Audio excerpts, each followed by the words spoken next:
Now is the perfect time to talk about this topic.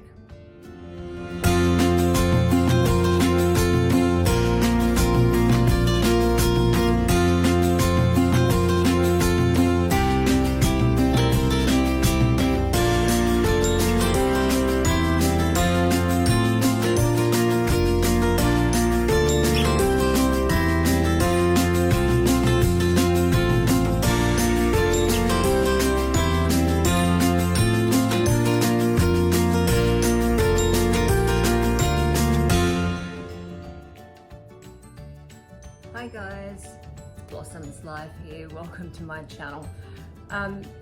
Gastroparesis. I thought today would be or now, at this very moment, would be the perfect time to talk about my gastroparesis. I won't go into my whole diagnosis story because that is a video on its own because it was so long and complex and frustrating. So the reason I'm just going to explain gastroparesis now is because I am having surgery in about 5 days because of a complication that's come from having gastroparesis. So gastroparesis is, well, gastro is your stomach and paresis is paralysis. So it's where your stomach is partially or even sometimes fully paralyzed.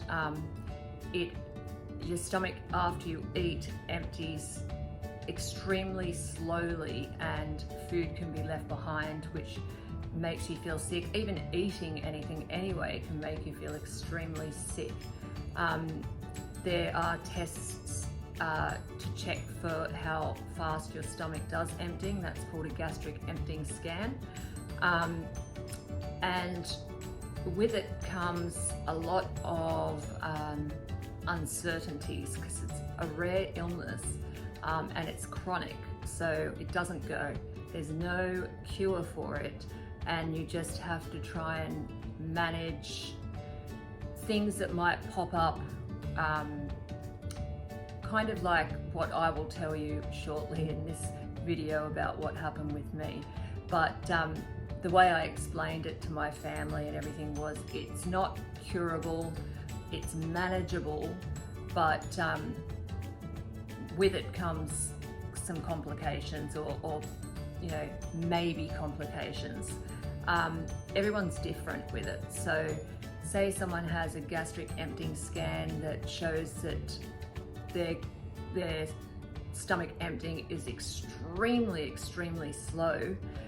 They may not have a huge amount of symptoms and vice versa. So someone who has a relatively normal or not such a seriously slow emptying stomach could have extreme symptoms. So for my gastric emptying scan, mine came back relatively normal, but my diagnosis is still gastroparesis because my doctor said, you know, sometimes the gastric emptying scan can be inaccurate. And he also likes to go by all the other symptoms, which is vast, let me tell you that. So it's not like a diagnosis where, I can't even think of a diagnosis. Say like you get this diagnosis of arthritis and it's just sort of arthritis. Gastroparesis is kind of, it's not just gastroparesis, it goes into, because it's a motility disorder of the GI system. Generally what I've noticed with on support groups and things like places like that, and being in contact with people in the gastroparesis community, the majority of them do have motility issues elsewhere in the body, whether it's the throat, the intestines, the esophagus and all that sort of stuff, and they'll have reflux and all that. So I've jotted down just from the internet, and like I said, everyone is different. So you may not have all of these specific symptoms, and you may have extra symptoms, which I have as well. So now that I've said what gastroparesis is, some of the symptoms are like nausea, vomiting, abdo pain, and when I say abdo pain, For me, the abdo pain can range from the stomach, like at the bottom of the sternum, and down, like throughout the entire bowel and intestine sort of thing. But mine also comes up waist, so I get a lot of chest pain, and I have difficulty swallowing. So there's the abdo pain, heartburn, indigestion.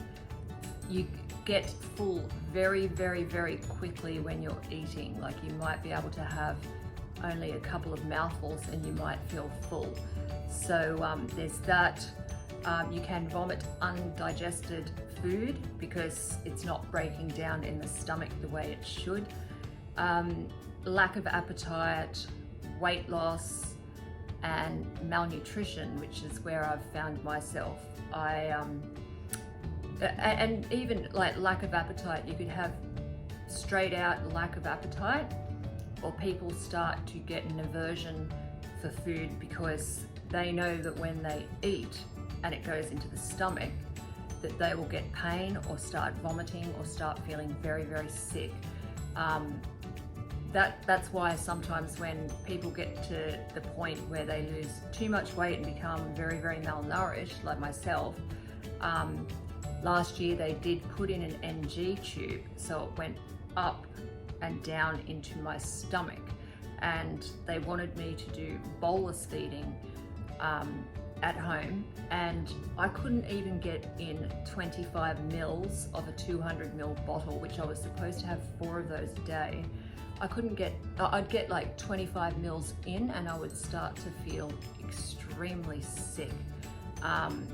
So after 9 weeks and being frustrated, I pulled that tube out myself, and then finally found someone in January that deals with it. So he's now in January, and it's now August. He put in an NJ tube, a nasojejunal tube, which goes up your nose, the same as an NG, down into your stomach, but it goes through your stomach, down, and then ends up in your small intestine, specifically your jejunum.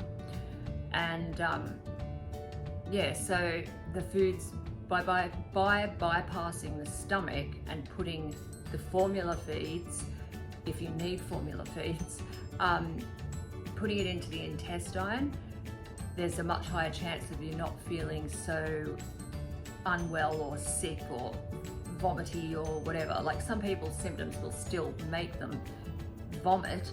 That's one that I don't have, actually, is vomiting. I don't vomit. I get close to it, but I don't vomit, and I'm grateful for that, because you can vomit up your feeding tubes, and from what I've heard of other people, it can be extremely distressing when that happens. Because this one in particular, like the NJ tubes, goes down anywhere from 100 to 120 centimeters down into your body, where it ends up resting and staying.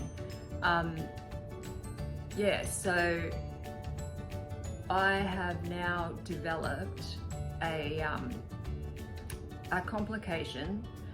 So because I have lost so much weight, and I will insert some photos of certain things, but last year my healthy weight was around 63 to 65 kilos for my height. I don't know what that is in pounds, but I might put it down, figure it out, or put it down below or something. But I went from that and being healthy to I'm like now 48, 49 kilos, which is a dramatic drop in weight. And so we originally put this in for 3 months of continuous 24-hour feeds, hoping that I would gain weight.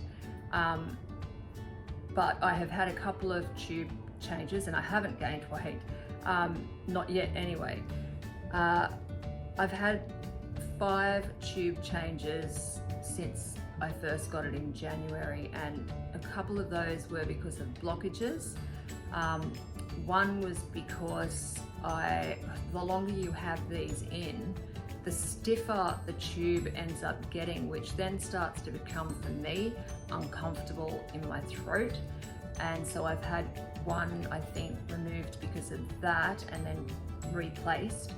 And then the other one was, oh, that's right, I had it taken out because I needed to have a manometry test, which was going to test my swallowing, because I have swallowing dysfunction to the point where I choke on most solids. So I can't really eat much in the way of solids. So he had noticed, my specialist noticed from endoscopy, because all of these ones are placed for me with an endoscope because I don't want to be aware of that being put in. But he noticed, and it was only about 2 months ago that I had, 2.5 months ago I had one placed, and he did the endoscopy and he didn't notice anything unusual with my duodenum. However, the last one I had, he noticed that there was quite a lot of compression in the last part of the duodenum, and so he said that raised the prospect of SMA syndrome. And SMA syndrome is rare, the same as gastroparesis is a rare chronic illness, and so is SMA syndrome. So SMA syndrome is the superior mesenteric artery syndrome, and it's where I'll do it with my fingers. I will insert a picture, like a drawing picture of what it is. So in that picture on the left is what it should look like, and the circular thing that's in between that angle is your duodenum. And on the right side of that picture that I'm going to insert is what it looks like when it's compressed from the two arteries. So your duodenum sits between two arteries, one being the major artery in your body, the aorta, so the abdominal aorta, and what branches off is the superior mesenteric artery. And they're supposed to be at a certain angle with your duodenum in the middle there, and there's a fat pad here that keeps that angle like that. But because of the amount of weight I've lost, and I've been pretty much the same low weight, I haven't gone up, I've gone down actually, but because it's like when you're in starvation mode and your body isn't getting any food, but it's still managing to work properly because it's actually eating your muscle mass. So it starts to, it's that, you're not fueling your body enough, and it starts to eat the muscles, and your heart's a muscle and so forth. But that fat pad, mine had decreased in a very, very short period of time, and decreased enough that now the duodenum is being compressed, and it's that, like, being an obstruction basically in the bowel. So when he saw that in the endoscopy, he then did a CT to double check and see if it was that. And of course, if someone's going to get something, it's going to be me. No doubt. I've had so many chronic issues medically, and I have had GI issues since my 20s, and I'm in my 40s now. And because I've had a lot of abdo pain of all different types, like I know what getting wind stuck in there feels like, I know what constipation feels like, I know the different types of pain, so it's easy for me to explain those to a doctor.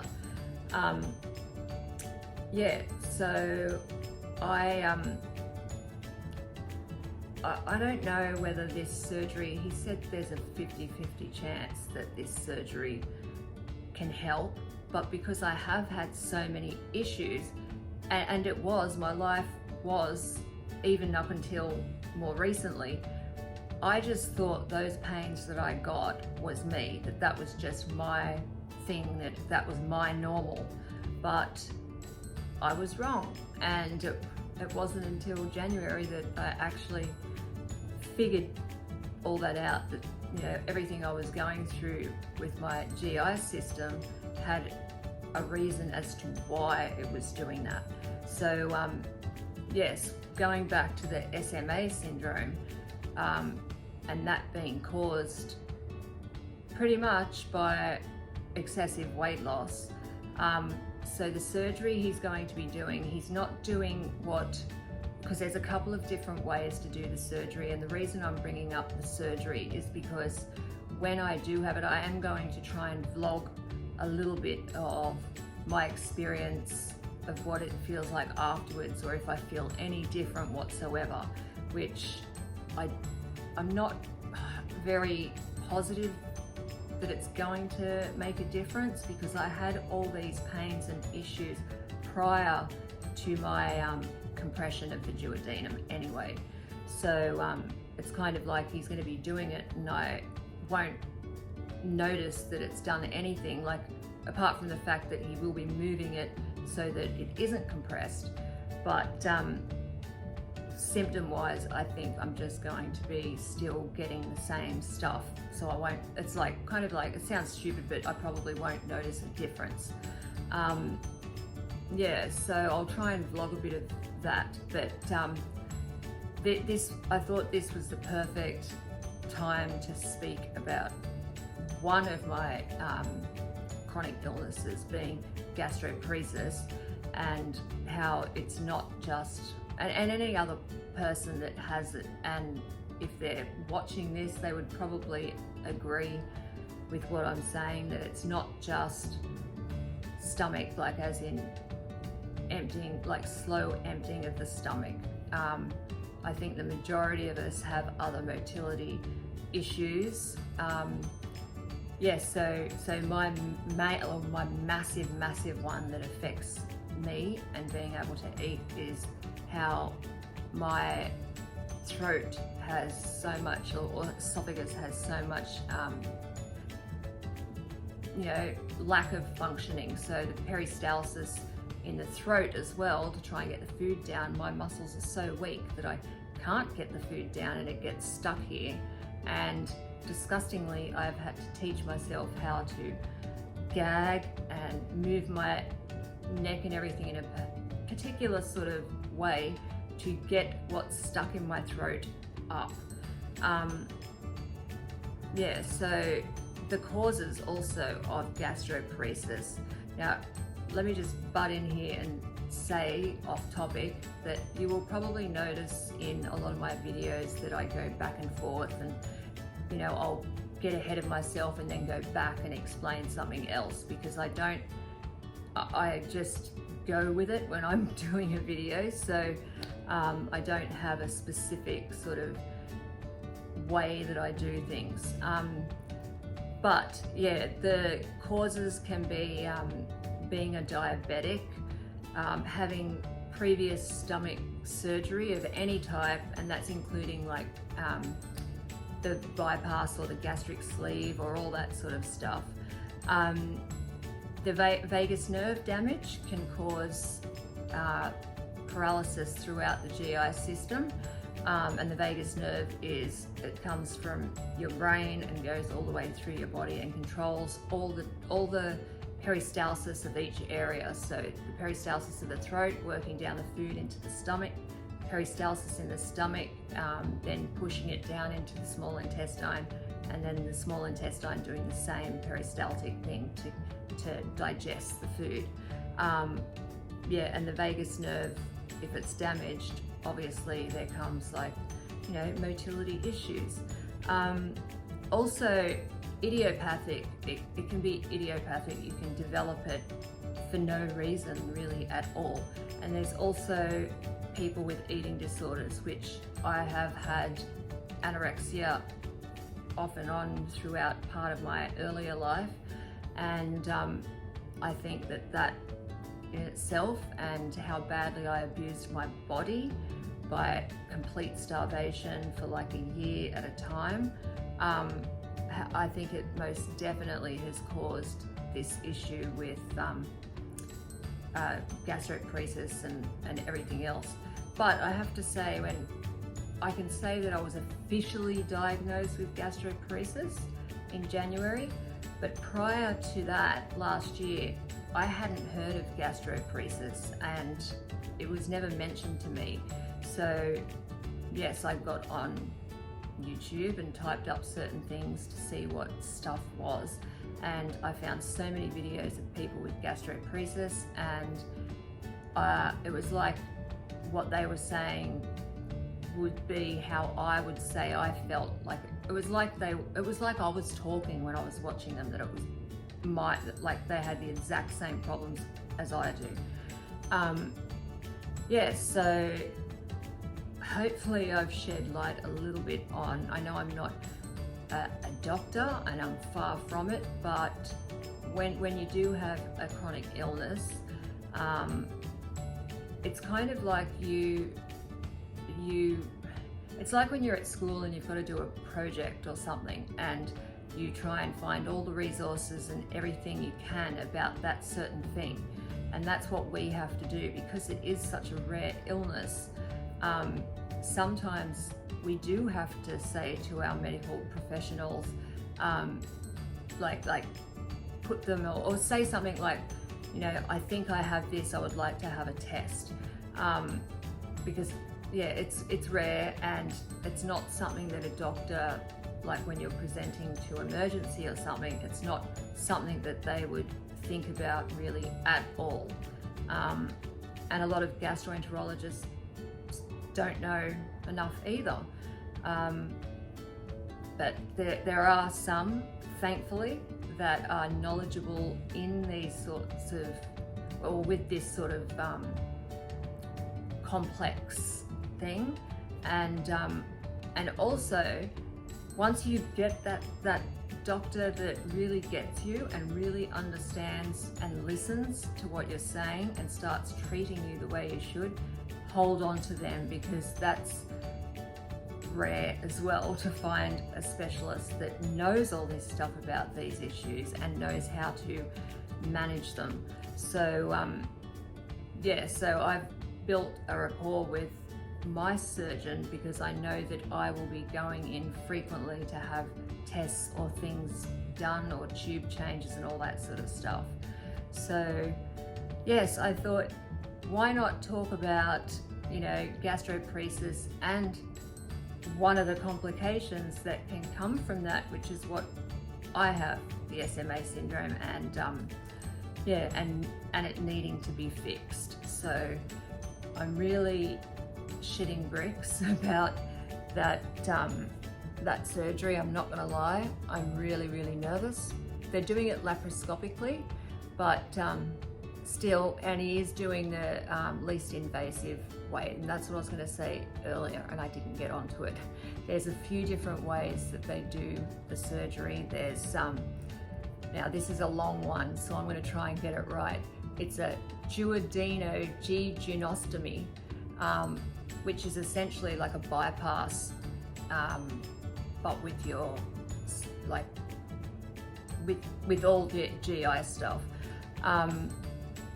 Yeah, but he is going to do what he calls his own little made-up surgery, where I think he's kind of just going to be shifting the duodenum away from that compression of those arteries somehow. He may have to stitch something in a certain way. It is serious business when it comes to dealing with or doing this surgery anyway, because even if it's laparoscopically done, and he's doing it the least invasive way, it's still dealing with two major arteries in your body, and all it takes is one accidental wrong move and nicking that, and it can end up catastrophic. So yeah, there, I've said all that about the gastroparesis, and in a future video I will explain how I was diagnosed, how it came about that I was diagnosed with this. Yeah, so that's just another long story, like I said earlier in this video. So I will leave you with this. Please give this video a thumbs up. It is a new channel, and I'm hoping to reach other GP warriors, or reach out to anyone who is having the sort of issues that I've been talking about, and hopefully it helps someone to know that, you know, what they're going through is not in their head, which is what they sometimes can be told by professionals. So yes, I'll end this video now, and the next time you will hear from me will probably be in my vlog video of my surgery and how I am doing in recovery. So I'll be in hospital for about 2 or 3 nights.